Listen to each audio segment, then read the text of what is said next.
আজ যদি আপনি জানতে পারেন মাত্র একটি ছোট্ট অভ্যাস আপনার পুরো জীবন বদলে দিতে পারে, তাহলে কি আপনি দেরি করবেন?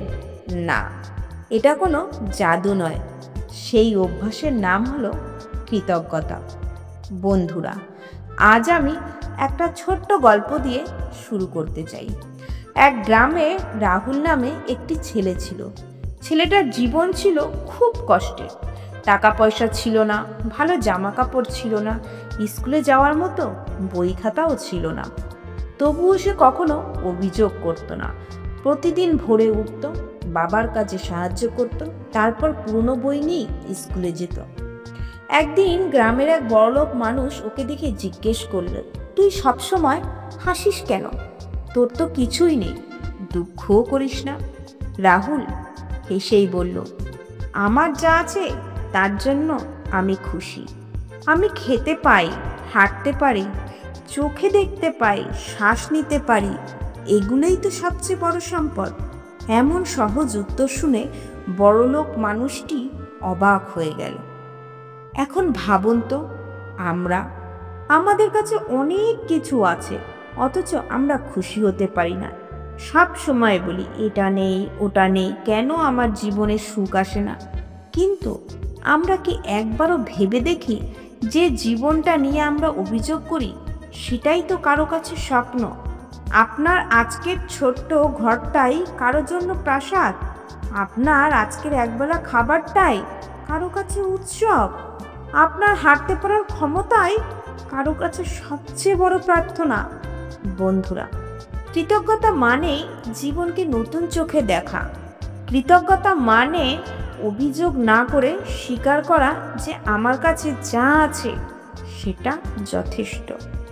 আর যখন মানুষ এই কৃতজ্ঞতার অভ্যাস করে, তাহলে তখন তার জীবনের সমস্যাগুলো হালকা হয়ে যায়। একবার কল্পনা করুন, আপনার হাতে এক গ্লাস জল আছে। আপনি যদি দেখেন আধা খালি, তবে হতাশ হবেন। কিন্তু যদি দেখেন আধা ভরা, তবে খুশি হবেন। জীবনও ঠিক এরকম। অভিযোগকারীরা খালি দিকটা দেখে, কৃতজ্ঞ মানুষ ভরা দিকটা দেখে। ইতিহাসেও কৃতজ্ঞতার অনেক উদাহরণ আছে। হেলেন কেলার, যিনি চোখে দেখতে পাননি, কানে শুনতে পাননি, তবুও তিনি বিশ্বকে অনুপ্রেরণা দিয়েছেন। তিনি সব সময় বলতেন, আমার যা নেই তার জন্য আমি কাঁদি না, আমি যা পেয়েছি তার জন্য আমি হাসি। এই কৃতজ্ঞতার শক্তিই তাকে জীবনের অন্ধকার থেকে আলোয় তুলেছিল। আমরা যদি প্রতিদিন ছোট্ট একটা প্র্যাকটিস করি, আমাদের জীবন পাল্টে যাবে। ঘুম থেকে উঠে যদি 1 মিনিটও বলি, ধন্যবাদ আমি বেঁচে আছি, ধন্যবাদ আমার পরিবার আছে, ধন্যবাদ আমি এখনো স্বপ্ন দেখতে পারি, তাহলে আমাদের মন ধীরে ধীরে বদলাতে শুরু করবে। মন হালকা হবে, দুশ্চিন্তা কমবে, আর জীবনের প্রতি ভালোবাসাও বাড়বে। একবার ভেবে দেখুন, আর যদি আপনার জীবন হঠাৎ থেমে যায়, তাহলে আপনি কি চাইতেন? আরো টাকা? না। আরো ক্ষমতা? না। সবচেয়ে বেশি চাইতেন একটু সময়, একটুখানি ভালোবাসা, আর একবার ধন্যবাদ বলার সুযোগ। তাহলে কেন আজকেই আমরা সেই ধন্যবাদ দিই না?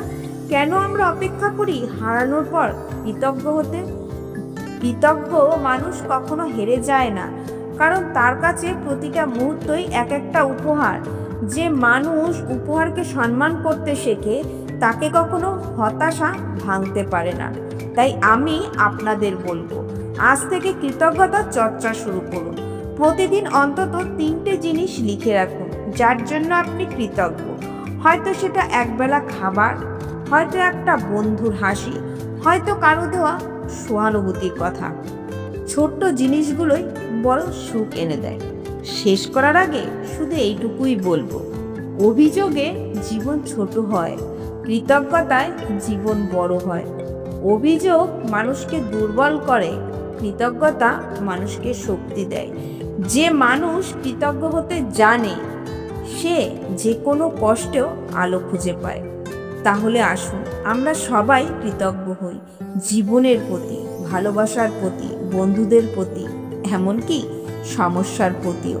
কারণ সমস্যাই আমাদের বড় করে তোলে, সমস্যাই শেখায় কৃতজ্ঞ হতে। এবং বন্ধুরা, মনে রাখবেন, কৃতজ্ঞ মানুষই হলো আসলে অপরাজিত।